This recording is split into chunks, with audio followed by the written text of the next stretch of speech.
T'écoutes Aussitôt que t'as une chance, je m'appelle Jonathan et je vais vous parler de Arc Raider. Je m'appelle Lionel et je vais te parler des bénéfices physiologiques et psychologiques d'un feu de camp. Puis je m'appelle Laurie, je vais te parler du fruit le kaki. C'est parti pour 3 chroniques tournées en direct sur Twitch pour te divertir et t'inspirer. Let's go! N'est-ce pas? Oh, Je suis prêt, là. Joe, est-ce que tu te sens prêt, toi? je me sens d'attaque. Vas-y, quand tu veux. Je me lance. Aussitôt que t'as une chance de jouer à Arc Raider. Écoute, pour ceux qui connaissent de nom ou qui ont déjà joué, vous savez de quoi je vais parler ce soir. Mais reste quand même, tu pourras apprendre un ou deux petits trucs du jeu. Tu sais. Et pour les autres qui ont aucune idée, eh bien, Arc Raiders, c'est un jeu vidéo. C'est pas seulement un jeu vidéo, c'est le jeu vidéo de l'heure. Et je parle pas à travers mon chapeau, je vais te donner des stats. Écoute, avec un record de presque 500 000 joueurs connectés en simultané atteint en fin novembre dernier, Aïe. environ 350 000 joueurs connectés par jour depuis le 30 octobre, la date de sa sortie, et 300 000 joueurs en ce moment même, et j'ai fait mes recherches. En ce moment même, 300 000 joueurs connectés. Ok. Et ça a permis à Arc Raider d'atteindre le top 5 des jeux les plus joués sur Steam. Ça a permis aussi d'atteindre le top 5 des ventes de Steam avec plus de 12 millions d'exemplaires vendus 30 octobre. Puis es-tu bien cher? Pas bien cher, une quarantaine de dollars. Ah ouais, ok. C'est moins cher qu'un gros jeu AAA. Et ça vaut absolument la peine. Et là, après tous ces chiffres que je te dis, là, je sais que tu te dis, ouais, mais là, c'est quoi le jeu que tu veux nous parler ce soir? J'y arrive. Développé par Embark Studio, un relativement jeune studio créé en 2018, basé à Stockholm, en Suède. Je dis relativement jeune parce que les 6 fondateurs, ils étaient déjà dans l'industrie avant. On parle d'une boîte que vous connaissez peut-être, EA, Electronic Arts. EA Sports. It's in the game. Et pas dans la division Sports, mais dans la division DICE pour un autre jeu de FPS. Ils ont frappé fort avec leur deuxième jeu de genre extraction shooter à la 3e personne. Le jeu propose un gameplay PvPvE ou en français JCJCE. Je connais ça. Oui, c'est ça. Le jeu se passe dans un monde post-apocalyptique en 2180 et je vous le dis, le visuel et le sound design est à couper le souffle. Tu crains ça au max si ton PC ou ta console le permet. C'est juste éblouissant. C'est juste vraiment fou. Ah ouais. Et avant de continuer, j'aimerais poser ma deuxième question de 2026 à Laurie. T'aimerais? Tu t'en attaques? Oui. À jouer ou à répondre à la question? À jouer. À jouer. Oui, parce que tu peux me dire que t'en as aucune idée ou tu peux essayer de tenter quelque chose, mais je vais te poser la question quand même. Tu veux? Ah, c'était pas ça la question? Ouais, c'est ce que je me demandais. Ok, d'accord. Ok. Je suis prête. J'étais avec vous. Oui. Tu suis. Et je ne suis pas. Tu comprends. Ouais. Être ou ne pas être. Laurie, Oui. qu'est-ce que ça veut dire selon toi PvPvE ou en français JCJCE? Je ne sais pas ce que ça veut dire. Surtout que j'ai dit, on propose un gameplay PvPvE. Ben, je suppose que des fois, c'est first time shoot First time shooter. Long time listener. first person shooter. Et des fois, c'est des jeux qui se passent en ligne en collaboration avec plein de monde en même temps. Donc, je suppose que c'est des trucs en lien avec ça. Je veux dire, tu es allé dans la bonne logique, mais FPS veut dire First Time Shooter, donc c'est pas le bon acronyme. First time. First Person Shooter. Mais PvPvE veut dire Person versus environnement. Ou, en français, joueur contre environnement. Et c'est important de se rappeler de ce petit détail-là, parce que ça va revenir au long de la chronique, tu vas comprendre tout au long. Ok. Donc, le jeu, comme j'ai dit, se passe dans un monde post-apocalyptique. Mais en 2180, mais a commencé bien avant ça dans l'histoire du jeu. Le jeu, dans le fond, l'histoire a commencé avec le premier événement qu'on appelle la chute. Et la chute, c'était quoi? C'était les océans débordent, les feux se propageaient, des séismes faisaient craquer la terre, l'air devenait irrespirable. Tout le monde s'est sauvé, ont voulu vivre, et je les comprends. Donc, les personnes se sont enfuies sous la terre où ils pouvaient, et les riches, qu'on appelle les élus, se sont enfuis dans la voie des étoiles, par la voie des étoiles, dans l'espace. Donc, les plus riches avaient plus de moyens, et c'est tout à fait normal. Mais, comme dit l'adage... Mais est-ce qu'il mérite? Eh bien, c'est à toi de juger. Ah! Tu y joueras. Oui, j'y jouerai avec plaisir. Comme dit l'adage, la pluie vient après le beau temps. Hein, on dit ça? Non. Oui, c'est ça. La pluie vient après le beau temps. Non, Après le beau temps vient... Après la pluie vient le beau temps. All wrong, right? Après la pluie vient le beau temps. Après la pluie vient le beau temps, c'est ça que je voulais dire. Le soleil est revenu dans le monde de Arc Raider et l'air est redevenu respirable. Les gens ont remonté à la surface pour essayer de reconstruire quelque chose de potable, mais ça n'a pas duré assez longtemps parce que il y a un autre événement qui est arrivé qui s'appelle la première vague. Et là, c'est que c'était l'arrivée des machines robotiques qui ont débarqué sur la planète et on les appelle les Ark. Pourquoi? Parce que sur le petit radar, on a vu l'arc qui les faisait tomber sur la planète, donc ils les ont appelés Ark. Comme une arche. Une arche, exactement. Donc l'espèce de symbole arqué, même du logo du jeu. C'est pour ça, donc on a appelé les machines qui ont débarqué, tout le monde s'est mis à capoter, il y a eu une grosse bataille, une grosse guerre, les humains ont gagné parce que c'était quand même des machines primitives, c'était les premières machines qui sont arrivées sur la Terre, et grosse victoire, on fête tout ça, on reconstruit encore la planète, on a du fun, boum, troisième événement, troisième et finale, la deuxième vague, les machines ont appris, les machines ont évolué, les machines ont étudié nos comportements, et on a eu le droit à des nouvelles machines plus fortes, plus intelligentes, comme les bastions plus résistants, les Rocketeers, des trackers volants, des bombardiers, des tourelles, la reine, la matriarche, des choses immenses qu'on ne peut pas battre tout seul. Eh bien, c'est ça, c'est là qu'on en est dans l'histoire de Arc Raider. La deuxième vague, 2180, on est là-dedans. Okay. Puis les gens sont encore sous terre? Les gens sont encore sous terre. Et là, je te parle de toute l'histoire du jeu. Tu te dis, ouais, mais là, c'est quoi le jeu? Mais c'est quoi le jeu? Faut faire quoi là-dedans? J'arrive. En tant que joueur, on est des raiders qui habitent dans la ville souterraine de Toledo, plus précisément dans le district de Speranza.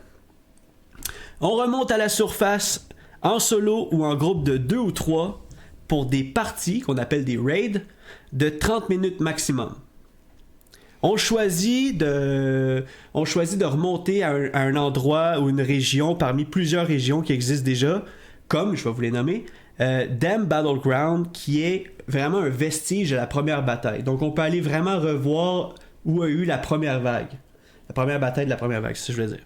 On a une map qui s'appelle Buried City, c'est une ville enfouie, qui a été révélée par des vents violents. Oh. On a Spaceports, qui est vraiment les ruines du lancement des fusées, des élus en fait, qui partaient vers l'espace. On a Blue Gate, des bunkers construits en flanc de montagne. Et on a finalement Stella Montis, la dernière map ajoutée au jeu, qui est tout simplement le plus gros bunker en flanc de montagne, juste une grosse map à l'intérieur. Qu'est-ce qu'on fait à la surface? Vous allez me poser la question. Ça me fait penser à Paradise. T'as-tu vu cette série-là? Pas vu, non. Mais ça me fait beaucoup penser à The 100. The 100, oui, dans ce genre. Il y a Fallout un peu. À Fallout. Un peu, ouais, effectivement. Quand on parle de bunker, effectivement. Qu'est-ce qu'on fait à la surface dans le jeu? Eh bien, plusieurs choses. Premièrement, on peut enquêter sur le passé à la demande des NPC dans le jeu. On peut ramener des objets spécifiques pour des vendeurs. Des vendeurs qui nous demandent d'aller chercher tel et tel truc à la surface. On peut réduire la menace des Ark, donc s'acharner sur les machines tout au long de la partie. Ou on peut ramasser du butin pour ramener à notre planque une espèce de collection de cochonneries qu'on ramène chez nous, puis on garde ça un peu comme des trophées à la maison. Puis tu choisis une direction ou tu fais tout ça? Tu choisis une direction. T'es Ok. libre de toi-même de faire qu'est-ce que tu veux en haut sur la surface. Mais tu t'es pas obligé de choisir un path de je vais être un collecteur de butin, un vengeur de arcs. Si tu fais toutes ces actions-là quand En tu fait, si tu veux collectionner dans le raid de 30 minutes, tu peux. Si tu veux, ben oui. si tu peux faire une enquête sur le passé, tu peux. Si tu veux réduire les arcs, tu peux pendant 30 minutes. Le but, c'est de choisir un peu ce que tu veux faire à la surface. Ok. Et qu'est-ce qu'on trouve à la surface, vous allez me dire? Eh bien, j'ai séparé ça en 4 catégories. Premièrement, le matériel de base pour construire ou évoluer notre plante, notre chez nous. Et quand je dis des matériels de base, c'est vraiment du plastique, du tissu, je veux dire du métal, du caoutchouc. Je veux dire, c'est vraiment de base. On peut trouver aussi des équipements et des armes cachées à travers les maps. On peut trouver de la technologie ARC. C'est pour ça qu'on veut s'acharner sur une machine.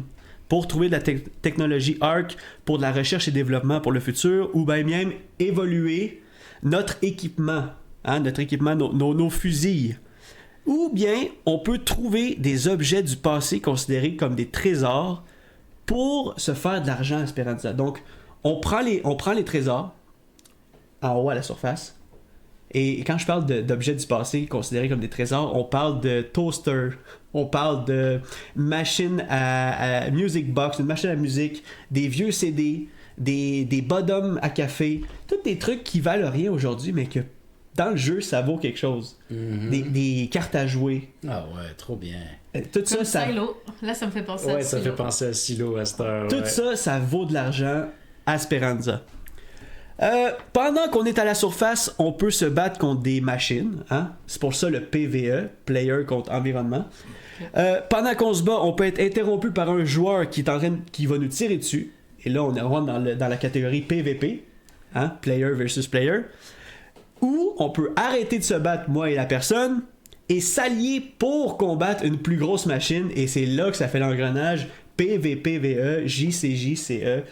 Et après ça, on peut continuer à se battre, puis ou on peut vraiment s'allier tout au long de la partie. Mais c'est à vous de voir, c'est à vous de décider. Pour retourner à Esperanza, il y a un système d'extraction comme des ascenseurs, des métros ou même des tunnels privés qu'il faut tous activer pour redescendre en vie. Parce que je t'explique un peu, Laurie, si on meurt, eh bien on retourne en bas à Esperanza vide, nu. On a tout perdu. À poil. À poil. Et Fait que rasé. c'est pour ça que c'est ça que ça fait. Ça fait que les combats en PvE, en PvP ou en PvE sont tout aussi réels et impactants. Tu choisis si tu veux vraiment combattre la machine ou tel joueur, parce que si tu meurs, tu perds tout ce que tu as récupéré au fur et à mesure de ta partie. Ok. Donc c'est intéressant. C'est pour ça que ça s'appelle un jeu d'extraction. C'est un type de jeu qu'il faut que tu partes la partie, récoltes des trucs, sortes sans te faire tuer. Mais est-ce que c'est un 30 minutes véritable? Tu peux partir après 1 minute si tu veux. Mais est-ce que tu peux être 1 heure à la surface?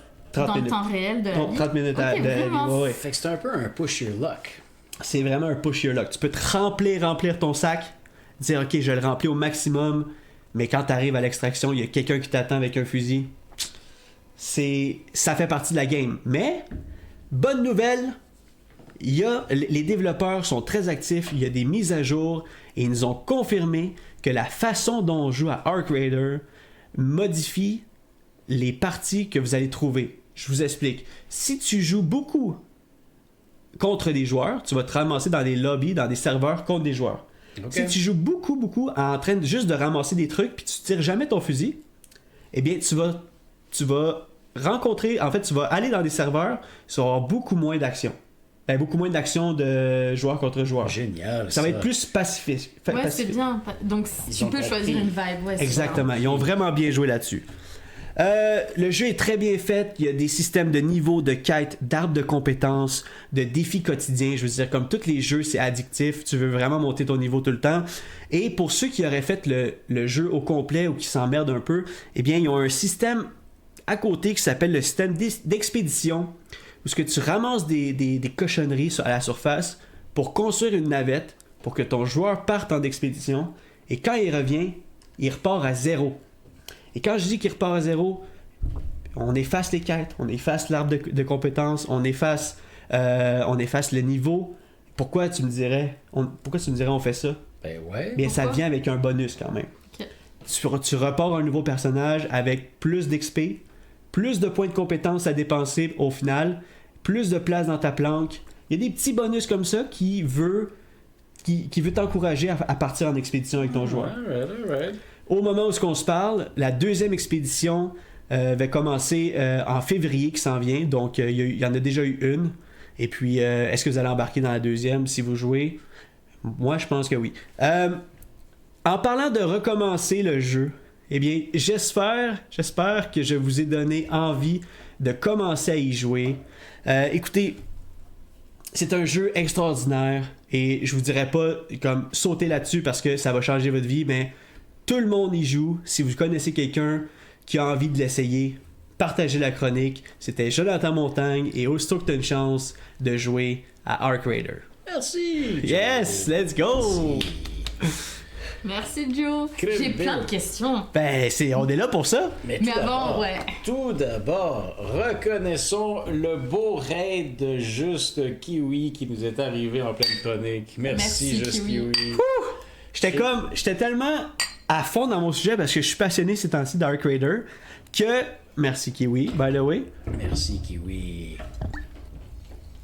Que mon cerveau, quand c'est un sujet que je suis passionné, mon cerveau s'en va dans toutes les directions, mais j'étais bien quand même pour avoir une ligne directrice. J'étais content. Non, c'était bien. Puis, je suis vraiment intriguée et XLG, t'as parfaitement raison, ça me fait trop rire parce que Joe, il est comme Laura, il connaît pas trop en jeux vidéo, spectatrice parfait à qui, tu sais, comme on va échanger, vas-y, c'est ouais, ben moi, j'adore la dynamique de toi puis les jeux vidéo, mais en même temps, c'est le fun. Il n'y a rien de plus intéressant qu'expliquer quelque chose à quelqu'un qui connaît moins le sujet. C'est marrant. Ben oui, certain. Puis Kiwi, ça faisait tellement longtemps, en tout cas que moi je t'avais pas vu. C'est vrai, moi aussi. Allô, merci d'être C'est là. vraiment le fun. Vraiment très le fun. Est-ce que XLG dans le clavardage nous demande est-ce qu'il s'agit de Toledo en Ohio? Non, c'est en Italie. Ah, c'est en Italie. Ok, c'est... Speranza, Italie. C'est bien parce que c'est développé à Stockholm, donc ils l'ont fait en Europe. Pour une fois, ça ne se passe pas aux États-Unis. Parce qu'on dirait que tous les films de science-fiction sont aux States. Les paysages sont à couper le souffle, des palmiers, des arbres fruitiers, des arbres à poire d'agave. Est-ce qu'il y a des kakis? Non, il n'y a pas de kakis. J'essaie de tout savoir, mais non, il y a des oliviers. Mais il faut que tu t'alimentes. En fait, tu peux ramasser des fruits et des baies, tout ça, pour certaines quêtes. OK. Mais oui, tu peux en consommer juste pour des mini avantages comme... Ouais, exact. Un petit boost de... Moi, je peux te poser une grosse question qui est pas claire pour moi. C'est que je comprends que tu fais des expéditions de 30 minutes de jeu, des sorties. Mais je comprends en temps réel. Mais donc, est-ce que tu peux passer une soirée complète pendant 4 heures à jouer à ce jeu? Et est-ce que quand tu retournes à ta base, à ton QG sous terre, il se passe de quoi, puis c'est long, tu peux faire tout un roleplay? Est-ce que tu peux être des gens dans l'espace ou t'es que les gens sous terre? Non, en fait, c'était difficile pour moi de tout expliquer le lore et le jeu en une chronique assez concise, mais si je te réponds quand même assez vite, ta base est en dessous de la Terre. Okay. Et toi, tu habites à Speranza. On n'a aucune idée qui sont où les personnes, les élus dans l'espace. Mais eux, ça va leur laisser des options de développer des trucs intéressants pour le jeu. Exactement, c'est ça, exact. Fait qu'on n'a aucune idée si c'est même eux, les élus, qui ont envoyé les arcs. Les arcs, pour peut-être récolter des matériels. Mais ça, vous allez tout découvrir ça dans les cinématiques du jeu. Je ne vais pas trop en dire, c'est ça que je veux dire. Mais, fait que dans le fond, toi, ta base est à Speranza. Tu arrives comme un frais raider, comme un nouveau. T'as une petite, il te donne une chambre pas aménagée pis tout. Mais ok, donc t'as une life là en bas. T'as une life en bas, mais tu peux pas bouger comme un personnage. C'est vraiment comme une espèce de QG un peu, tu sais, comme, je sais pas comment l'expliquer là, c'est comme ton personnage est debout, il est assis, mais tu navigues entre menus là, tu sais. Tu vas dans ta planque, tu vas dans ton inventaire. C'est pas, tu te promènes pas librement. Exact. Mais par contre, tu vois vraiment des pièces, et c'est ça que tu peux modifier avec les trucs d'en haut. Puis oui, tu peux passer 4 heures à aller récolter des choses puis revenir en bas, mais tu peux passer 4 heures en haut. C'est tout le temps des raids de 30 minutes ou moins. Fait que tu peux partir en haut.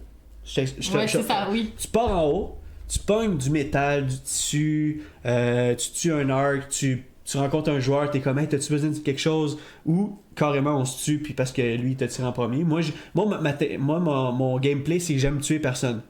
Bravo. J'essaie de parler en premier parce que quand t'as le micro, c'est le plus intéressant. T'es comme friendly, ok, puis là on s'amuse ensemble. Donc tu ramasses tes trucs, t'actives l'ascenseur pour redescendre en bas, t'arrives en bas, tu tries tes choses, puis là, avec les choses que tu as ramenées d'en haut, tu construis comme une station pour avoir plus de grenades. Tu construis une station pour avoir des bandages. T'sais, fait que tu construis toi-même ta chambre pour avoir des espèces de stations utilitaires. OK. Fait que c'est ça. C'est quand Puis même... est-ce qu'après tu peux mettre dormir, puis tu refais un raid de 30 minutes, genre. Ben, en une heure fait, plus tard? tu pèses sur play, puis en fait, tu peux peser sur play à l'infini. Là. Puis, Ah, pour faire des raids de 30 minutes, c'est un peu à l'infini. Ouais, exactement. Ok, d'accord, c'est C'est ça. ça Ma question. Ouais, c'est un peu à l'infini. Ok, mais ça a l'air intéressant. Et le type de design, je pourrais juste aller googler, mais Ouais. on est dans quelle identité graphique? Tu vois, tu joues en ce moment à Hogwarts Legacy. Oui. C'est un peu dans le même. C'est comme la lumière sur les objets, puis tout. C'est quand même assez. Mais c'est époustouflant. Ok. Sur le Unreal Engine 5, là, qui est comme le moteur de jeux vidéo ultime, c'est vraiment beau. Ils ont fait de quoi d'extraordinaire. Ils ont passé. Je pense qu'ils ont commencé à travailler sur le jeu en 2019. Puis ils l'ont sorti en octobre 2025. Donc il est poncé le jeu, là, mais. Ouf, c'est beau. Ça donne envie d'aller voir. Ouais. Et non, XLG, je ne considère pas que c'est une gigantesque perte de temps. Je trouve ça cool de consacrer du temps à des univers passionnants. Et par contre, moi, j'avoue que je suis frileuse avec les jeux parce que... Ben, tu t'investis. Oui, mais c'est aussi que je suis pas douée. Genre, il me faut un apprentissage Hogwarts Legacy, ça me demande de tout mon... Ton petit jus. Tout mon petit jus pour essayer de me rappeler, tu sais, les boutons, j'appuie sur tout et n'importe quoi en même temps. C'est... Voilà, c'est ça mon problème. Ouais. Voilà. Est-ce que tu paniques en jouant à des jeux, Laurie? Oui. Non mais attends, je suis en mode, je fais un duel de 1% de Hogwarts Legacy, puis c'est juste enfantin, je suis comme... je suis en panique, j'appuie sur tous les boutons en même temps. Tu regardes avec tes yeux les boutons. Oui, mais au bout d'un moment, j'abandonne, je crois que je regarde ici, puis je suis comme... J'appuie sur RT, je fais des flèches en même temps, mais du coup, je fais des lumos non-stop au lieu de juste attaquer, par exemple. Faut que tu apprennes à Avada Kedavra, là. Ouais, mais je pense retenir, parce que tu vois, t'as raison, des fois ils disent RT plus truc, je suis comme RT, tac, ok, c'est là. C'est ça. Ouais, c'est ça, retenir les trucs. Voilà, excusez. Okay. Merci, Thio. Un commentaire de la part de XLG qui dit « Moi, depuis avoir perdu une année à Diablo 2 back in the day, je suis vraiment réticent à m'investir dans des gameplay loops trop addictifs. Et ça m'a l'air d'être très addictif, Arc Raiders. C'est addictif, mais pas c'est pas le gameplay qui est addictif en tant que tel, parce que honnêtement, c'est très... c'est pas répétitif, c'est rafraîchissant à chaque partie, tout dépendamment t'es dans quel lobby, tu sais, agressif ou pas. Mais qu'est-ce qui est addictif, c'est les sons. Le petit son quand tu ramasses quelque chose de rare par terre, ça fait une petite espèce de nuée d'étoiles. Tu sais, c'est comme t'as vraiment ramassé quelque chose de spécial. C'est un peu jouer à la loterie, tu montes en haut parce que tu veux essayer de trouver l'objet rare que tu peux ramasser dans n'importe quel tiroir de maison abandonnée, tu sais. Donc ça rend accro. Ouais, un peu, ouais. Pavlovien. Est-ce que t'en rêves la nuit, Joe? Non. Non? Non. Pas rendu là? Non. Mais j'ai très hâte qu'on finisse le stream pour aller jouer. C'est pas vrai. Ça sortait du cœur. Excellent. Bon, ben écoutez, moi je vous propose qu'on passe à une prochaine chronique. Oui, Ce serait effectivement. la tienne. Ce serait la mienne. Ouais, mais est-ce que tu veux que j'appuie pour toi sur Start Recording ou t'es Non, ok? regarde. Puis avant que tu fasses ça, je vais faire du bruit pour... Ben oui, je t'en prie. Hop, Je vais voilà. prendre une gorgée de vino. Vino Blanco. Vino Perfecto. Rojo. Ce soir, je vous confirme que je bois, moi, je m'en fous, un vin dont je ne suis pas fan. Est-ce qu'il est meilleur que la dernière fois? Il est bien meilleur que la dernière fois, mais il a encore ce petit pétillant sur la langue. C'est pas mon jam, pas ma confiture, mais ça se boit. Ça se boit et je ne m'en plaindrai pas. Qu'est-ce que t'en dis, Laurie? Je sais pas si c'était nous qui avions un problème particulier la dernière fois, mais il reste spécial. C'est pas mon vin préféré. Ben, il goûte pas le vernis à ongles cette fois-ci. Ouais. Mais il y a du fizz. Il y a du Tous fizz. pas comme quand on avait testé les acolytes, là. On avait testé des mocktails québécois qui Ah, c'est vrai, nous vous vous faisaient étouffiez. une réaction viscérale. C'était vraiment particulier. On était comme accro à la réaction. On Ouais. était que ça se peut pas que ça fonctionne pour vrai. Là, on toussait comme... On toussait. Puis t'étais sûr que c'était un défaut de fabrication? Tu leur avais dit non? Je leur avais dit, ils s'en foutaient Ah ouais, complètement. complètement. Avant que t'appuies sur Start, est-ce que j'ai quelque chose? Tu n'as rien. Ok, j'ai juste besoin d'être rassurée avant que ça finisse sur Internet que je croyais avoir des trucs. Mais en fait, ceci est présentement sur YouTube. Ah, il y a des oui, gens? effectivement. Oui. Salut YouTube, by the way. Coucou YouTube. Content de mais vous je voir suis pour ceux vraiment qui nous désolée. écoutent sur la plateforme. Et on salue Gab Biscuit qui est dans la Coucou, place. Gab Coucou, Biscuit. Bonsoir, Gabi Biscuit. Bonne année. Bonne année! Ouais. Effectivement, multiplateforme. On est rendu là, XLG. T'es prêt? Aussitôt que tu as une chance de faire un feu de camp, là, je vais tout de suite vous consulter parce qu'on parle de quelque chose d'hypnotique et de multisensoriel, hein, d'un point de vue évolutionnaire. Pourquoi vous pensez qu'on est si attiré par le feu? Hein, qu'est-ce que ça représente pour l'humanité, le feu? La chaleur, La chaleur, Le réconfort. le réconfort, la définitivement. cuisson. La cuisson Ah, des oui, aliments. oui, c'est vrai.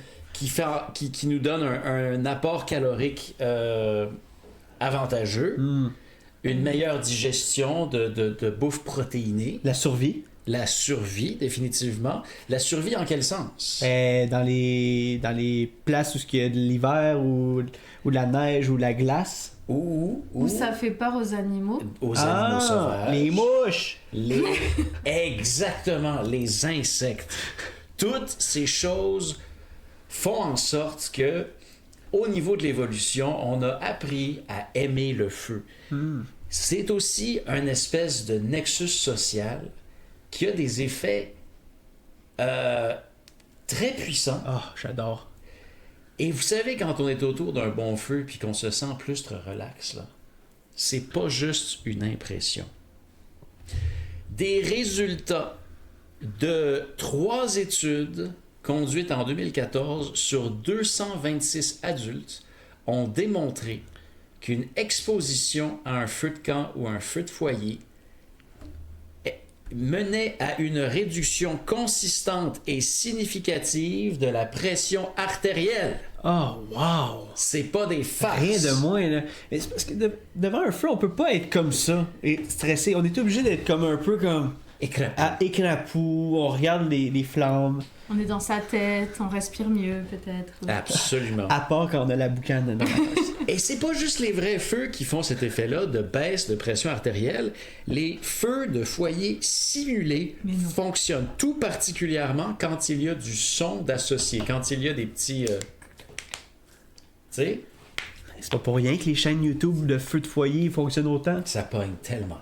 Ça pogne tellement et ça baisse la pression artérielle. Cependant, dans l'étude menée par l'anthropologue de l'Université d'Alabama, Christopher Lynn, lui, il s'est penché là-dessus dans son laboratoire pendant 3 ans, OK? Il a découvert que des vidéos de feu avec le son fonctionnaient, en moyenne baissaient la pression artérielle de 5%. Mais s'il n'y avait pas de son, si c'était juste l'image, si on isolait, ça faisait monter le stress et l'agitation chez les patients. Damn! Chez les patients. Ben oui. Les cobayes. Les cobayes, les guinea pigs. C'est marrant, ça, c'est comme ça devient la menace, une menace Ouais. sans le son. Et même qu'il a utilisé des groupes de contrôle, mais à certaines personnes, il montrait une image statique d'un feu à l'envers, et ça faisait l'effet contraire aussi. Ça, c'était un effet négatif. C'est Une normal. flèche par en haut, une flèche par en bas. C'est weird pareil. Alors, c'est spécial un peu ce qui se passe dans les universités de ce bas monde. Oui, parce qu'on va se le dire, un feu à l'envers, ça arrive pas souvent. Ça arrive pas souvent. Ça vient peut-être de déranger quelque chose Une de fusée. primitif. Là. Une fusée. Absolument, une fusée.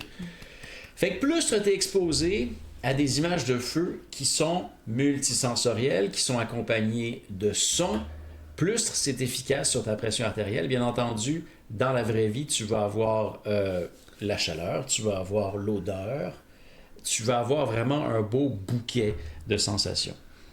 Il y a un article dans Evolutionary Psychology donc, qui en parlait, qui détaillait d'ailleurs que les gens qui sont calmés par des feux de foyer ou des feux de camp ont davantage de tendances prosociales. Et ils ont davantage un comportement qui bénéficie aux autres. Donc le feu fait en sorte de cimenter un lien entre les personnes qui le partagent. Ça veut dire que ça augmente le niveau social? Ça augmente la propension d'être social. OK, mais c'est pas... ceux qui sont sociaux sont... Aussi, okay. C'est ça, là t'as mis le doigt dessus. Oui. Les gens qui sont pro-sociaux, donc qui sont plus dans l'empathie, dans l'altruisme, bénéficient davantage d'une exposition au feu de camp. Wow. Ce que tu viens de dire sur le feu qui augmente le côté social, c'est uniquement autour du feu ou comme il y a des bénéfices en dehors du feu, le feu augmente ta propension à être plus social dans la vie? Ça va pas jusque-là l'étude, hein?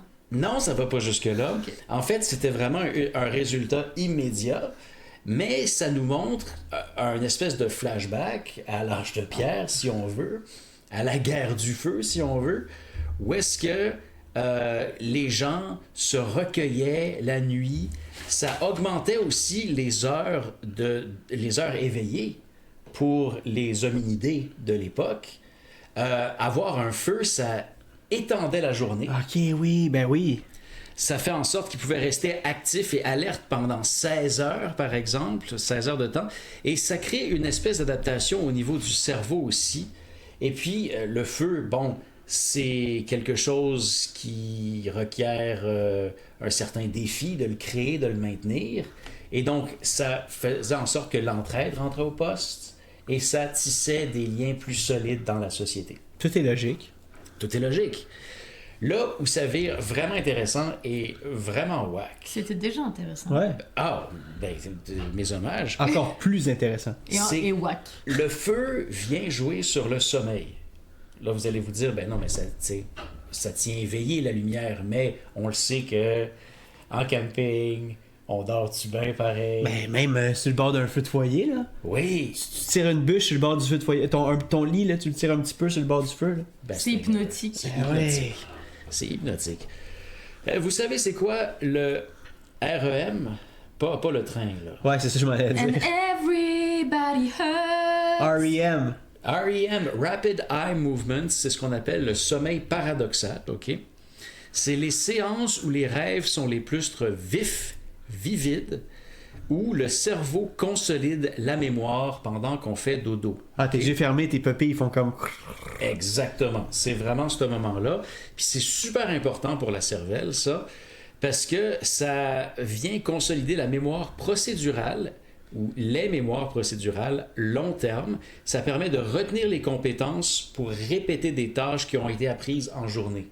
Fait que, je le savais, ça, mais je m'en souvenais plus. Oui, le REM vraiment sert à ça, right? Qu'est-ce que c'est ça? Là, ça t'a fait une bouche. J'ai dit parce que je savais cette information-là, mais je m'en souvenais plus. Ah, parce que t'as mal dormi. Exactement. T'as mal dormi. Oui, d'accord. I'm with you now. Le REM, par contre, cette session de Rapid Eye Movement, de sommeil paradoxal, ça rend super vulnérable parce que quand on est là-dedans, il y a une forme de paralysie qu'on appelle l'atonie musculaire. Puis c'est là où on peut... On récupère?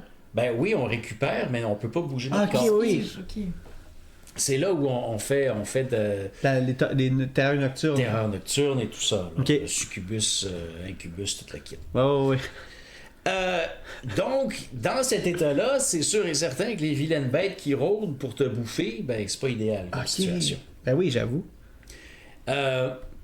Mais le feu qui nous tenait en sécurité, qui les repoussait, permettait d'avoir davantage de sommeil REM parce qu'on se sentait rassuré. Ben oui, fait qu'on on pouvait être proche du feu dans cette espèce d'état de sommeil récupérateur et bon pour la cervelle, mais loin des prédateurs à cause du feu. Et c'est pourquoi on pense que les humains modernes passent 25% de leur sommeil en mode REM versus 15% pour les singes. C'est là où on aurait divergé. 25% pour les humains, 15% pour les singes de sommeil en mode REM. C'est le psychologue Frédéric L. Coolidge de l'Université du Colorado qui nous le raconte et je trouve ça fascinant. Ce serait grâce au feu. Qu'on s'est développé davantage au niveau de nos capacités sociales et de cerveau. Ben, sociales, non, les singes sont très développés socialement, là, mais... Tu peux dire ça, oui. Tu peux dire ça. Mais j'ai des avis. Parle-moi pas sur les singes. Non, c'est ça. Dans 2 heures. C'est une Hey, espèce t'en parlez pas, cellulaire. c'est singe. Là, c'est un sujet sensible. Pardon, je Ah, m'excuse. maintenant, on va avoir un spécial chronique 3 heures sur les singes. J'espère. 3 heures sur les singes. Singe heures. 5 heures sur les singes. Mais donc, ça nous pousse à un état méditatif. L'état méditatif qui est excellent pour la résolution de problèmes, hein, pour planifier à l'avance, pour la stratégisation. Donc, aussitôt que tu as une chance de te faire un feu. Merci Annelle. J'adore. À cause des derniers trucs, je suis partie. Aussitôt que t'as une chance de te faire un singe, déjà j'avais. Et la chronique de 5 heures sur un Oui, singe, et toi, je j'étais sais comme- que ça t'a parti parce que t'étais dans ta tête, t'étais comme, il faut que ça existe. Il faut que Mais ça j'avais l'arrive. le titre 1 heure un singe, 15 minutes un singe, puis comme il nous part sur des singes pendant genre. Je savais que ça t'avait travaillé parce que je te voyais, t'étais là. T'es complètement ailleurs. Je suis content que t'aies fini ta chronique. C'est quoi la fin de ta chronique? Ben, c'était aussitôt que t'as une chance de faire un feu. Ouais. C'est en plein ça. Merci Annelle, c'était très Ouais, c'était intéressant. cool. Mais j'espère que ça vous intéresse. Mais en fait, j'espère. Ça m'a donné le goût de faire une chose. C'est Pas un que. feu. Non, mais. Parce que moi, j'ai pas de foyer chez nous. Et oui, j'ai un feu de dehors que j'utilise l'été. Mais que je pourrais utiliser plus l'hiver. Mais ça, c'est un autre sujet. Mais les feux, les vidéos de feu avec son, je pourrais. Parce que moi, j'aime ça maintenant, lire des romans graphiques le soir. Ah ouais. Je pourrais carrément mettre ça sur la télé. Yeah. En même temps de lire, ça me relaxerait, ça me mettrait dans un mood. Absolument, Je c'est serais une down. excellente idée. Parce que c'est, alors pas tout aussi efficace, mais très efficace quand même. C'est ça. Parce que l'étude a été faite sur ça, sur une simulation de feu. Elle n'a pas été faite autour d'un vrai feu. Ouais, exact. Et même à ça, ça réduisait la tension artérielle. Ben, j'en ai besoin. Puis vous avez vu Tout là. le monde en a besoin. Récemment, on a regardé à Noël, c'était marrant, puis on en a vu qu'il existe plusieurs versions, ne serait-ce que sur Netflix, de feux de foyer qui ont été brandés là. Donc il y en a un Stranger Things qui existe, fait dans un salon avec les petites lumières, et il existe le log de Fallout. Donc c'est sur Prime. Ah bah oui, là c'était pas sur Netflix, sur Prime ils ont sorti le feu de foyer de Fallout où t'as un bras qui cuit dans un feu. Tu as le héros là, comment il s'appelle? Ben la goule. La goule, en tout cas, qui te raconte une histoire avant. T'as des musiques des années 50, puis des fois, t'as des histoires glauques de près du feu. Donc, t'as cette ambiance avec le bruit. Qui joue, Ok, avec c'est des bien anecdotes, avec des... Mais il C'est fallait le- qu'il c'est le saute. Ghoul Log. Ok, c'est le goal. Au lieu du Yule Log. Ah, Merci. ok, oui. Merci. Mais il fallait qu'il saute sur le trend de Netflix ou Prime parce que, je veux dire, si vous voyez les chiffres fulgurants des feux de foyer sur YouTube, les gens se font des millions de dollars en postant un 1 heure ou un 10 heures de feu de foyer Ouais. avec bruit. Juste une simple vidéo du feu de foyer. Si c'est ton feu qui pogne, millionnaire.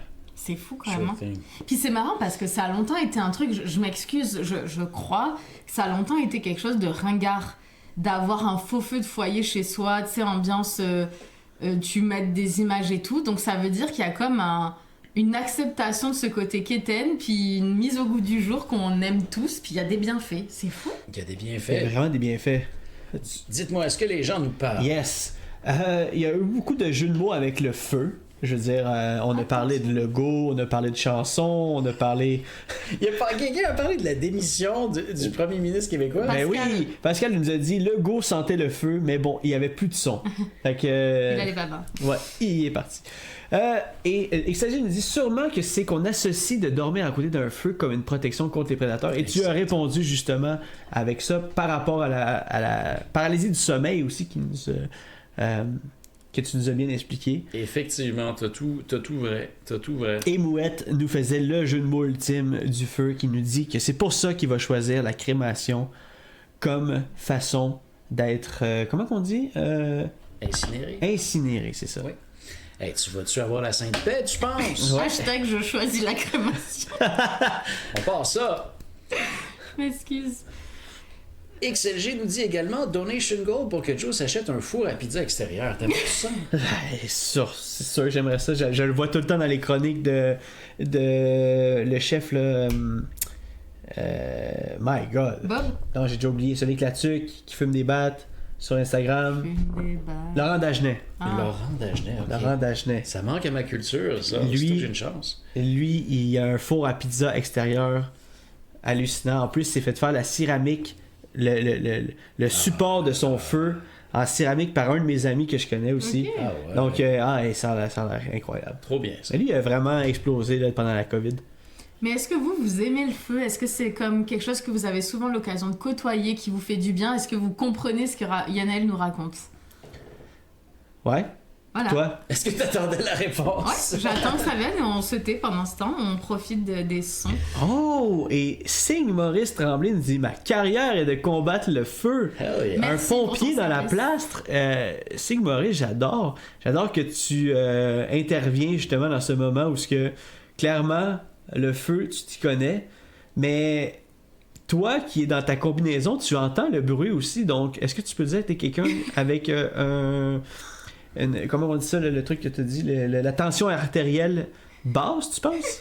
Ou je pense que c'est le contraire, quand tu Mais- rentres dans une maison en feu pour éteindre, ça doit Ouais. être stressant. Il y a un diminishing point of reward, je me rappelle plus comment on dit ça, là. Ouais. Mais à un moment donné, si t'es... Plus tu passes du temps à côté du feu, plus ta pression artérielle baisse, mais plus tu t'approches du feu, plus elle monte.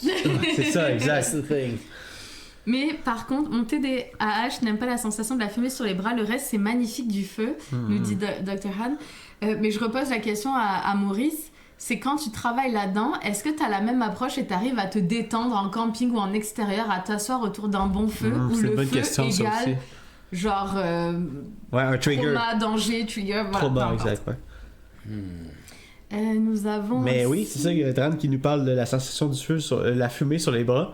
J'avoue que c'est quand même un bon point. J'ai jamais vraiment porté attention, mais Moi non plus. ça Non plus. je veux dire, qu'est-ce qui m'énerve par rapport à la fumée, c'est que oui, ça sent bon sur les vêtements, Oh. mais trop. Le diminishing point que tu disais tantôt, Ouais, là, ouais. trop c'est comme pas assez. Là. Ouais. Quand toute ta maison sent parce que t'as plusieurs chandails, là, Ouais. Moi, j'aime ça. Honnêtement, des fois, je dis à Yannel, s'il te plaît, lave pas encore ce vêtement ou va pas te laver les cheveux. J'adore cette odeur. ah ouais, Et ça à ce peut y aller. point-là, Ah ouais, vraiment. ah, ça peut y aller après. Mais ça pique les yeux, par contre. Ouais. Alors, Maurice Tremblay est en train de nous dire pas un trigger, mais je travaille à combattre, mais jamais proche. Cartographie des feux de forêt. tu Intéressant. vois. Donc tu gardes une relation qui est différente. Enfin, t'es pas au creux des flammes, quoi. T'es pas là-dedans. J'ai travaillé une saison à la Sopfeu. Ma pression était dans le tapis. Eh ouais, no doubt about that. Tu vois, ça peut. C'est ceux qui détectent, je pense, les risques d'incendie puis les démarrages de feu partout au Québec, hein, Tu sais, non? quand t'as la petite flèche là, qui dit risqué, faible, Ok. avec les couleurs, Ouais. Sopfeu. Ah. Sopfeu. Je savais C'est pas. c'est sur le site de la Sopfeu qu'on va l'été pour voir si on a le droit de cramer des branches. Ah ouais. Hey, on a un beau cadeau de la part de Master L'Oréal! Yeah! J'ai assumé le rôle. Eh oui, parce j'ai- que- Il nous dit vive Actuc! Merci, Master L'Oréal, pour ton sub. Imagine, on parlerait vraiment comme ça. Il y a vraiment des gens, des animateurs de radio qui parlent comme ça, pour vrai. Ah ouais. Et bienvenue à 94.3. Aujourd'hui à C'est quoi? Tu vois la grosse pièce, toi, Ouais, chose. c'est vrai. La grosse pièce. Santé, ma soeur Lauriane. Merci pour Merci beaucoup. ton resub. XLG, est-ce que je peux demander un service, toi qui poses tellement de questions? Tu peux aller nous déposer une question, cette question dans le répondeur, parce que peut-être qu'on pourrait y répondre. Ben, Je ne c'est te vrai. force pas, évidemment, tout ça est sur une base volontaire, mais t'as tellement toujours des questions qui peuvent nous amener dans des réflexions intéressantes que j'ai envie Ben, de te demander d'aller intervenir dans notre répondeur Exact. sur Discord. Puis même si c'est pas cette question-là, XLG, on va prendre le temps, on va te lancer des fleurs pour les questions. Tu poses vraiment des bonnes questions qui nous permettent de développer sur des sujets, des fois qui ont vraiment pas rapport, mais des fois qui ont tout le temps un certain sens. Oui. Puis, honnêtement, t'es une des personnes qu'on aimerait beaucoup avoir sur le répondeur. En Donc, fait, on l'a créé pour toi. et voilà. Mais On voulait te le dire. Ça me fait penser, XLG nous mentionne les orages comme étant une autre source d'ASMR, une autre source de détente. Au loin, peut-être. Au loin, parce que d'un point de vue évolutionnaire, les orages étaient toujours source de danger. Mm-hmm. Pourquoi on aime autant ça? Ouais, je sais pas. Plus c'est proche, plus elle jubile. Yeah. Et comme moi, faut que j'aille dehors. Il y a Mais là, du moi, je tout. pense que ça appelle une sorte d'excitation. Tu sais, ça appelle la forme de danger-excitation qu'on ressent quand il y a un danger imminent, puis que on a l'air plus excité par le drame qui s'en vient qu'un qui... Vous voyez cet autre phénomène humain là? J'arrive pas à l'expliquer, mais il existe. Ah ouais, je peux comprendre que tu peux regarder. Tu sais, t'es pas. Tu peux essayer. Comment je peux l'expliquer? Tu prends du plaisir à regarder peut-être quelqu'un qui tombe ou qui tu penses qu'il va tomber. Oui, ou il y a un accident de voiture puis tout le monde ralentit pour regarder. Ah oui, oui, ok. Là, de vouloir être dans un moment de catastrophe malgré nous, qui est instinctif à l'humain, je sais pas. Et donc l'orage, c'est comme c'est le danger imminent, puis tu veux le... Tu te sens pas en danger ultime, mais tu sais que c'est un danger, donc t'es comme en défiance de la vie, tu sais, je sais pas. Ce serait le souhait de mort, le death wish, comme subtil, subconscient qui parle. Peut-être pas autant, là. Non, je pense que oui. Ah ouais? Ouais, je pense mais toi, que le oui. vent, tu sais, t'adores ouvrir la fenêtre quand il y a du vent, mais le vent, j'adore ce feeling, mais pour moi, c'est aussi une source de danger avec les arbres qu'on a partout. sûr. Ouais, c'est ça. Ben, Mais comme, t'adores. moi, orage équivaut à un trauma, mais Mais oui. ultime. Mais avant, j'adorais ça. Maintenant, j'ai de la misère. Ouais, mais c'est une sensation forte. Ouais, avec les inondations chez nous, c'est comme pour moi, c'est orage égale non. C'est un big thrill, je sais Ouais. pas. C'est comme faire du parachute, c'est comme faire un sport extrême, c'est comme tu te sens en Vivant. danger, mais de chez toi, puis tu peux facilement fermer la porte patio, mais je pense qu'il y a quelque chose de Il y a un genre de. très excitant. Tu sais, le gros, le gros tonnerre. Ouais. Mais Elise, elle a toujours hâte, après les inondations que vous avez eues, justement. Elle a Ah, toujours... ouais. Ok. Ah, elle tripe bien raide. Très résiliente, Elise. Ben, ouais. On aime se faire peur. Mm. On aime ça. Films d'horreur, orage, peut-être on les met dans la même catégorie. Meilleure Peut-être. Black Noise. Ouais. Essaye de Qu'est-ce que convaincre tu les dis, personnes qui. Essaye de convaincre les personnes. Pardon.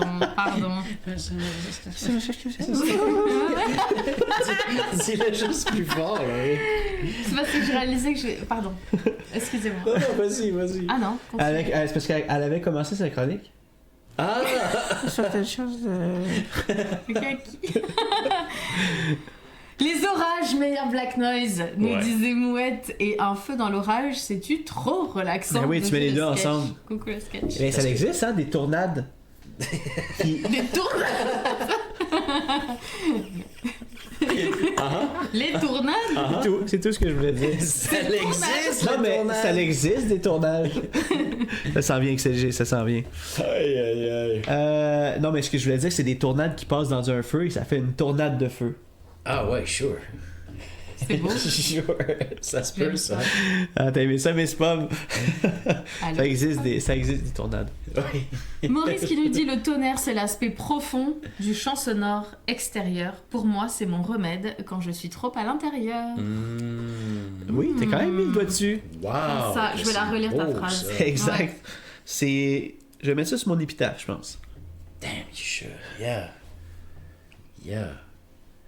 Hey, je pense qu'on est prêt pour la troisième et dernière chronique de ce soir. Je pense Moi, que je oui. suis pas prête. Allez, ok. Ben J'ai oui. juste un micro qui m'empêche de lire ma chronique. Tu peux te passer. J'ai un micro qui m'empêche de lire ma chronique. Comme ceci, comme cela. Est-ce que tu penses pouvoir afficher l'image ou pas? Non. Parfait. Non. C'est tout ce que j'avais besoin de savoir pour pas être en pleine chronique à dire tu peux afficher l'image? Parfait. Ça aurait été gênant. Hein. Un petit peu. Surtout qu'il t'aurait répondu de la même façon. C'est ça. Non, ok. Et parfait. juste avant de débuter, ben, bienvenue et bonjour à Message en attente. Mais j'aime ton pseudo. Ben oui. Et nous aussi, on cherche des messages en attente sur notre répondeur sur Discord. Let's go, Laurie. Allô. Exact. En train de le pomper, là, comme il faut. C'est un 3, 2, 1. Aussitôt que tu as une chance de découvrir le kaki, parce qu'aujourd'hui justement je vous parle de ce fruit que j'adore, qui me rappelle mon enfance et qui, malgré sa présence sur nos tablettes d'épicerie québécoises, est encore assez méconnu. Le kaki, c'est le fruit, attention, du plaque minier.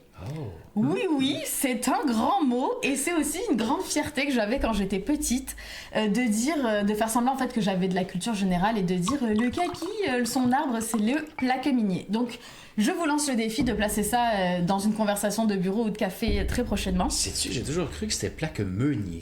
Eh bien c'est plaque meunier. Non! Hein? Laisse-moi revérifier mes trucs. c'est plaque minier. Oui. Mais moi, j'ai toujours dit plaque meunier. Ok. C'est pour ça que tu m'as mêlé d'un coup, mais c'est plaque minier et je l'ai appris en préparant cette chronique que je me trompais depuis tout ce temps. Donc merci de m'avoir suivi. Mais quand même, personne ne le savait alentour de toi, donc t'étais quand même la personne qui avait la culture G. Voilà, en tout cas qui donne l'impression. Exactement. Merci. Excellent. L'arbre, donc le plaque minier, est originaire de Chine, Japon, donc d'Asie. C'est un arbre qui est assez rustique, qui résiste jusqu'à moins 20 degrés. Et les kakis arrivent à maturité dans la période de novembre-décembre, donc pile pendant le temps des fêtes. C'est pour ça qu'on a tendance à les retrouver dans les épiceries à ce moment-là. On dit kaki pour le fruit, mais en fait, ça vient du mot japonais. L'arbre qui fournit les kakis en japonais, ça se dit kakinoki. Et on dit plaque minier pour l'arbre qui vient de plaque mine de l'Algonquin, donc des Premières Nations de l'Algonquin, Piakimina, qui veut dire fruit sec. Et tout se mélange dans notre tête, mais c'est parce qu'il y a une espèce nord-américaine de cet arbre qui s'appelle le Diospyros virginiana, donc le kaki de Virginie. Et je veux pas dire, mais Diospyros, ça veut dire fruit des dieux. Donc quand tu t'appelles un fruit des dieux, tu promets la lune, on est d'accord, ça veut dire qu'il faut qu'on te goûte. Ne me le vends pas trop fort, je vais peut-être être déçu. Oui, je t'avoue, oui, possiblement. Et en anglais, c'est ça que vous allez souvent voir à l'épicerie sur les étiquettes. Le kaki, en fait, ça se dit persimon. Je sais pas comment ça se prononce, persimmon, mais c'est persimon qui est souvent écrit sur les kakis en magasin. Bon, je partirai pas dans les bienfaits du kaki. C'est un fruit, ça contient tous les bienfaits d'un fruit, puis c'est sucré comme un fruit. Donc voilà, vous le savez. Comme je disais, on le cultive et on le consomme depuis près de 2000 ans, surtout en Asie. Il y a des milliers de variétés, mais on distingue le kaki surtout dans deux grandes catégories, qui est l'astringence. Alors là, permettez-moi à nouveau de parler de l'astringence. Est-ce que vous voyez ce que c'est comme sensation, ça? Non. Ah, c'est ça, c'est surette, là? Non, pas surette. Non, je l'avais pas, moi. Je dirais que c'est entre l'acidulé et l'amertume. J'ai l'impression qu'il distingue pas mal, mais la tête que t'as fait, je la reconnais. En fait, l'astringence, c'est la sensation de sécheresse et de rugosité dans la bouche. Les tanins, quand quelque chose... en fait, le vin rouge ou un thé noir très fort, ça peut donner ce début de feeling. Ça, c'est astringent. Ce vin grec, moi, je m'en fous, là, il est astringent. Mais je pense. Mais sauf qu'à ce niveau-là, on est capable de tu sais, on y a une forme de plaisir. Mais... rendu que quand c'est des fruits âpres, en fait, tu sais, ce côté pas mûr, où ça te tapisse la bouche d'une sensation infecte, ça, c'est de l'astringence à son plus haut niveau. T'as pas d'autres exemples, vite, pour... le kaki. En fait, j'essaie de me souvenir d'un truc classique qui fait ça, et j'ai l'artichaut en tête, mais c'est pas ça, c'est pas l'artichaut. C'est autre chose qui était terrible et qu'on avait acheté il y a pas longtemps, et qui a fait cette sensation. Si ça vous revient dans le chat, dites-le-nous, ou vous. Voilà. Donc, le kaki se distingue dans deux catégories d'astringence. Il y en a qui sont non astringents. Eux, ils se mangent fermes, quasiment comme une pomme et avec la peau. Et il y a des kakis astringents. Eux, ce que ça veut dire, il faut que tu les laisses mûrir. Quasi mourir, honnêtement, parce qu'en fait, ils deviennent tellement mous que là, après, ils sont très tendres et tu manges pas la peau parce que la peau garde encore ce feeling d'astringence. J'ai écrit, donc, à la fin du 19e siècle, en fait, le kaki, il a débarqué en Europe, aidé par la vague du japonisme. Ça, c'est quand l'art japonais vraiment fascinait les Européens. Et là, excusez-moi, j'espère que vous comprenez le beau jeu de mots, vague, donc en référence à l'image d'Épinal de la vague de Kanagawa de 1830, qui est justement une étampe japonaise qui correspond parfaitement à ce mouvement du japonisme. Donc le kaki, il est arrivé en même temps que ça, en Europe. Cool. Exactement. Donc justement, retournons-y à nos kakis. Aujourd'hui, le kaki, il est cultivé dans beaucoup de zones qui sont à peu près similaires à celles du figuier et de l'olivier. Puis perso, j'ai eu la chance quand j'étais petite d'avoir un jardin qui avait un figuier, un olivier et un plaque minier. Et les nèfles aussi. Est-ce que vous connaissez les nèfles? Ça me dit rien, les nèfles. J'en ferai une autre chronique parce que ça, c'est vraiment bon, les nèfles. Tu sais, on va faire un tour de fruits à un moment donné. Un tour de singe d'un côté, un tour de fruits de l'autre. Oui. Écoute, t'es chanceuse d'avoir grandi avec ça. Oui. C'est quand même un bon mix de trucs, là. C'était excellent. Puis tu sais, je trouve que ça ça laisse des petits souvenirs sucrés de mon enfance, puis vraiment ça m'a marqué d'aller les cueillir dans les jardins avec mon père. C'est un fruit que ma tu cueilles, grand-mère. c'est pas un fruit qui tombe par terre et tu le récoltes par terre. Ben, il est très. Les kakis, oui, ça arrivait. Mais ils étaient à la limite. C'est quand ils sont trop mûrs, ça part vite qu'ils sont Plus bon. plus bons. C'est ça, exactement. Donc aujourd'hui, les kakis, on en a beaucoup de production en Italie, en Espagne, en Israël, au Japon, mais aussi en Algérie, en Californie, jusqu'en Nouvelle-Zélande. Et donc, comme je disais, c'est arrivé dans la même période sur la Côte d'Azur, en Provence, où il a connu beaucoup de succès. Et donc, celui de mon cœur, de mon enfance, il s'appelle le muscat de Provence. Et il est assez différent de ceux qu'on retrouve à l'épicerie au Québec. Il est donc très gros, orangé, on s'en met plein les doigts quand il est mûr, au point qu'il faut le manger à la cuillère. Et en fait, on ne le mange que blé. Donc blé, c'est un autre mot que j'avais oublié, que je vous apprends pour votre culture générale en même temps que la mienne. BLET, c'est l'autre mot qui signifie bien mou, fondant. C'est vraiment archi mûr. On dit blé. Le kaki se mange aussi séché, ce type de kaki-là. Et en fait, en Asie, il est consommé en hiver. On dit au Japon oshigaki. Et on l'utilise aussi pour faire des offrandes. Pour le petit clin d'œil, il existe un kaki bio fait par l'entreprise, qui a été développé par l'entreprise Le Vieux Pointé dans le sud de la France, qui s'appelle le kakou.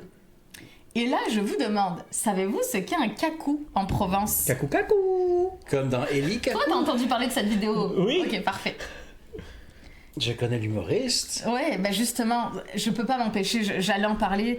C'est sûr que quand je parle de ça, je pense à Ellie Kakou, cet humoriste tunisien-français là qui a marqué mon enfance aussi dans les années 90. Ouais. Mais est-ce que tu sais ce que c'est un kakou?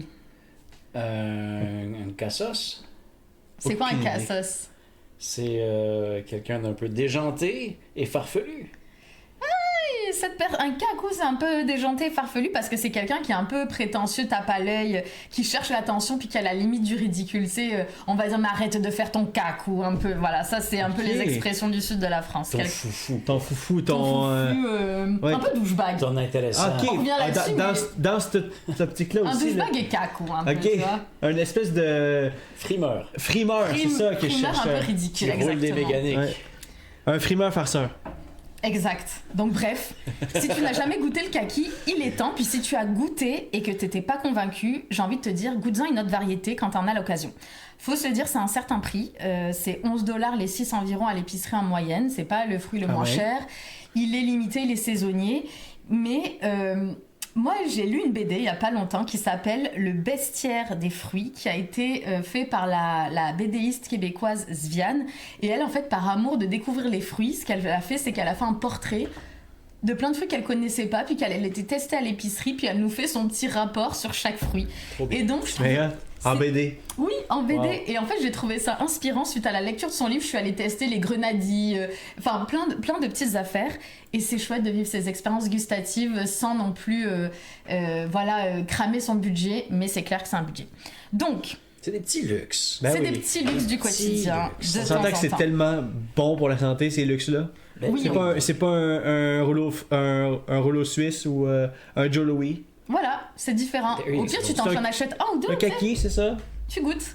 Et celui que vous allez plus retrouver à l'épicerie, c'est les fouillous ou les charognis.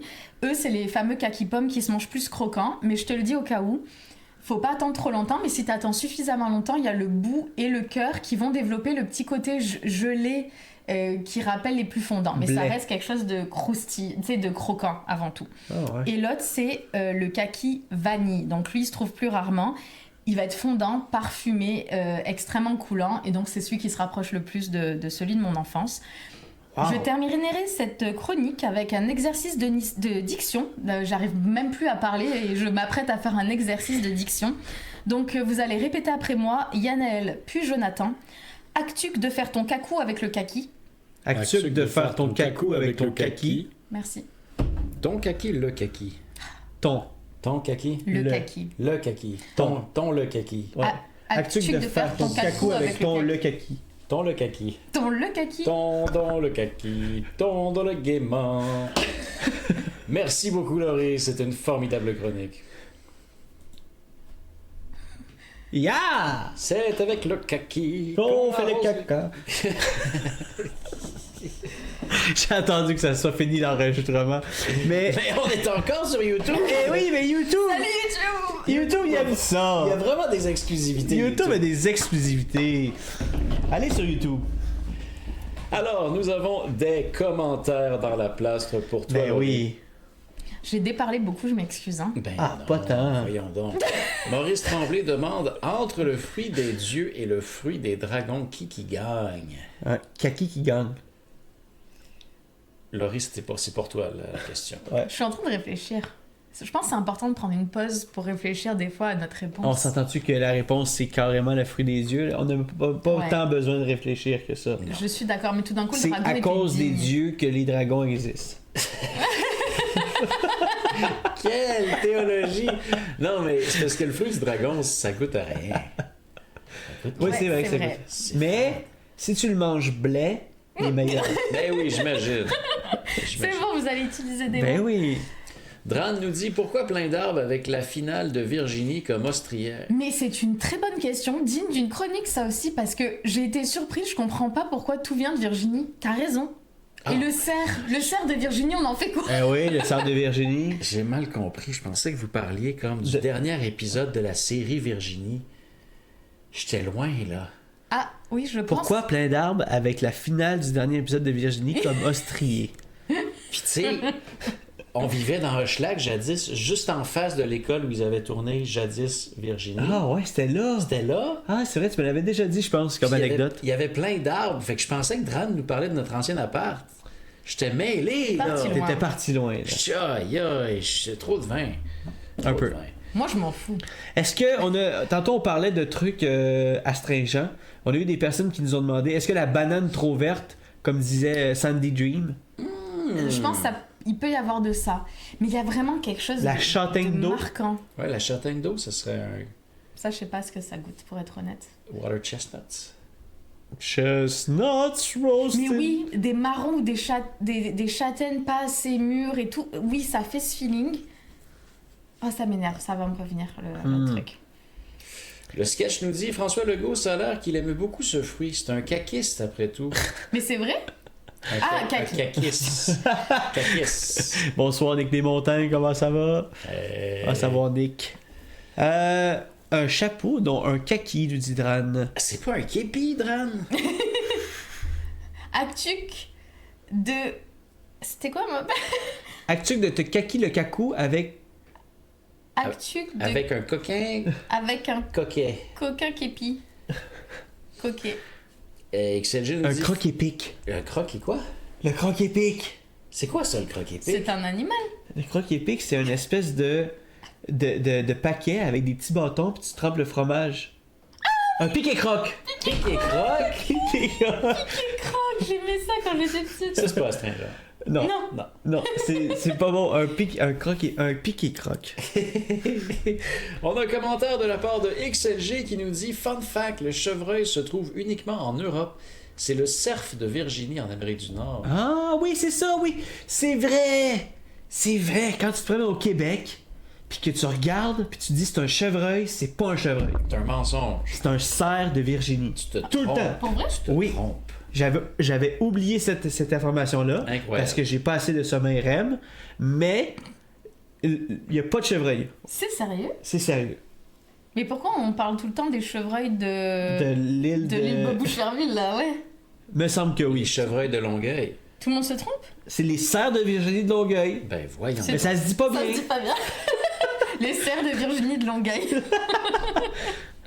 Oh, Fro Pacino, pour faire un retour à ta chronique, Jonathan nous annonce qu'il a acheté Ark Raiders avant hier. Let's go, Frobacino! On va peut-être se croiser à la surface. Et j'espère que tu me donneras des nouvelles de si t'aimes le jeu et tout. Mais ouais, Ben, c'est quoi les odds? c'est quoi les Ce odds? serait quand même formidable. Est-ce que tu vois le pseudo de la personne? Ben Est-ce oui, que tu vois la pseudo de la personne. Puis qu'est-ce qui est cool, c'est que tu peux parler aux gens. Tu sais... Ah, on va pas retourner là-dessus. Partez-moi pas sur Ark Raider. T'es là pas sur Ark Raider? XSG dit Moi, j'aurais une idée de chronique pour Laurie dans le futur. Binger la série canadienne Heated Rivalry et report back. Et ben, t'en prends-tu note? Mais est-ce que c'est... Je savais pas que c'était canadien. Je sais que c'est chaud bouillant. et qu'ils ont fait une présentation récente au Golden Globe, mais je ne sais pas de quoi ça parle, donc je vais aller regarder. Ben, aussitôt. Ça parle d'une espèce de rivalité bouillante. C'est chaud bouillant. C'est chaud bouillant, c'est forgé. Je comprends qu'il y a beaucoup de sexe dedans, c'est ça que j'ai cru comprendre. Ouais! Bah. J'ai vu Mike Ward cette semaine qui a dit que pour lui, une réalité, une heated rivalry, c'était les boys. Ah, ben ouais. Il a mis ça comme l'émission Les Boys. Ne pas confondre le chevreuil avec le chevreau, nous dit Mouette. Effectivement, ce serait grave. Et Frappuccino nous dit Joe, moi je te vois, je te piou-piou puis je te loot. Damn! On se verra pas à la surface, Frappuccino. Pourquoi? Parce que on va être complètement sur des serveurs différents. Pas parce que je veux pas être avec toi, mais c'est parce que dans la vie, je joue quand même assez pacifique. Je suis pacifiste. Mais tu peux le dire, en même temps, tu peux le dire parce que tu veux pas jouer avec lui, parce que si le mec il te menace de te tuer, de te voler... Non, mais on le sera juste pas dans le même lobby, parce que si lui il pue plus des gens pour le lutter, ouais, on se mettrait pas... On va pas se faire mixer ensemble. L'algorithme va vous séparer. Exactement, c'est ça que je voulais dire. Mais t'aurais pas aimé qu'ils vous mettent ensemble. C'est ça la vérité. Parce Ouais, qu'il y a des mais tu menaces sais ici. pas les guns que j'ai. Des gros fusils. Mon gun est plus gros que le tien. L'algo des lobbies m'arrêtera jamais, te dit Oui, c'est ça, exact. va Parfait, chercher. je t'attends. C'est ça, il va aller dans tous les lobbies jusqu'à Ben tomber oui. dans un pacifiste et il cherche Joe. Il va tuer personne jusqu'à temps qu'il va me voir. Eh bien, c'était bien plaisant, bonne chance pour ces 3 chroniques. J'ai Je trouve adoré. ça très agréable. Mais est-ce que adoré. vous avez mangé des kakis dans la vie? Ah! Avec toi, Laurie, seulement grâce à Jamais. Jamais. Et je me demande si pendant un bout avec Actuc, on avait comme introduction de la chaîne Twitch des singes qui mangeaient des fruits. Oui. Est-ce qu'ils mangeaient des kakis? Des kakis trop mûrs. Je pense que oui, hein. toi. Je pense que oui. Il y avait des oranges, des agrumes, mais des agrumes. kakis, je crois. Ouais, j'ai l'impression aussi. Ça serait incroyable. Je pense que si c'est ça, tout est dans tout. Mais à part ça, non, j'ai jamais mangé de kakis. Ça, c'est l'ultime ASMR. Des animaux qui mangent, là, comme des humains qui mangent, je vais être agressif, j'ai le goût de me battre. Mais des animaux qui mangent, c'est quelque chose de très Parce qu'ils retardissant. ils sapent pas. Les animaux, ça sape pas. Ils savent pas. Non, ils sapent pas. Sape. T'sais, Pourquoi ça ils font pas. Ça- T'sais, c'est comme. Ils sont pas désagréables dans la façon de manger. Ben, ils sont, mais on dirait qu'on leur pardonne mieux. Genre une vache qui croustille de l'herbe, c'est fun. C'est pas impoli, un animal. À part le chien qui boit de l'eau. Excuse-moi, là, mais le chien qui boit de l'eau, ça. Ça gosse un peu. T'sais, Mais c'est. oui, toi aussi ça t'énervait, le chat qui boit de l'eau. Oui, t'es comme là, gère-toi, là. Puis tu vois, t'as-tu déjà vu la langue d'un chien C'est comme une personne à elle seule, la Eh langue d'un oui, chien. exact. C'est weird. juste quand elle boit de l'eau? Ah. Ouais, les animaux ne raclent pas leur fourchette sur leurs dents, nous dit le sketch. C'est Ça, vrai, très ça. important. Ouais. C'est vrai. Alors que Gab Biscuit nous raconte la coloc qui mange une carotte. Non, un lapin qui mange une carotte, oui. Mais t'as Hey, déjà ça- entendu un lapin qui mange une carotte? C'est tellement cute. C'est adorable. Ça Mais SMR. rapproche-lui le micro, là. Ouais, Surtout c'est- quand ils leur mettent des mini bouts, puis les lapins ils sont comme. Eh oui, c'est ça. C'est Ça parti. disparaît, là. Oh là là. Ça, c'est. T'as juste. Tu t'entends un son de. De broyeuse. C'est ça. Mais je peux C'est vous ça. promettre qu'après le stream, je pense en m'endormant, je vais aller voir des vidéos d'animaux qui mangent des Moi, ça va être un feu de foyer, je vous avertis. Et moi, ça va être Arc Raiders! Et nous avons, je pense, est-ce que tu arrives à remonter? Il y avait une question au sujet de notre campagne de Oui, Donjons et Dragons. Onéron 1 qui nous dit. Allô, est-ce que vous allez mettre votre campagne de Strad dispo sur YouTube? Moi et ma copine, on aimerait l'écouter maintenant qu'on a terminé notre propre campagne de Strad. Eh bien, premièrement, merci de vouloir écouter la campagne. Merci. Et deuxièmement, oui, on a créé officiellement la playlist sur notre chaîne YouTube. Donc, je veux dire, on veut pas te forcer tout de suite, mais si tu veux aller t'abonner sur la chaîne, on est en processus. On va prendre toutes les vidéos sur la chaîne de Joueurs sans fromage Parasité. et on va les mettre sur notre playlist à nous. Donc, ouais, ça va être sur notre chaîne. Mais donc, Joueurs sans fromage n'a pas encore rajouté les épisodes. Je pense qu'il attend d'en avoir une batch Ouais. complète avant de les ajouter. C'est ce que je crois comprendre. Je le verrai la fin de semaine prochaine, donc je vais pouvoir y en donner sur un disque dur que je vais y refiler. Oui. Ça va être bien plus facile que d'envoyer chaque Un fichier épisode par un épisode. Fait que Puis je pense en même temps, juste jaser un petit peu de est-ce que tout est là pour les anciennes campagnes, puis on a fait des playlists pour toutes les anciennes campagnes. donc, on est run, j'en prends une note mentale, on te fait signe dès que c'est en ligne, puis vous qui écoutez ceci, si vous ne connaissez pas notre campagne La Malédiction de Strahd qu'on a faite avec le maître de jeu hors pair joueur sans fromage, sachez que ça existe.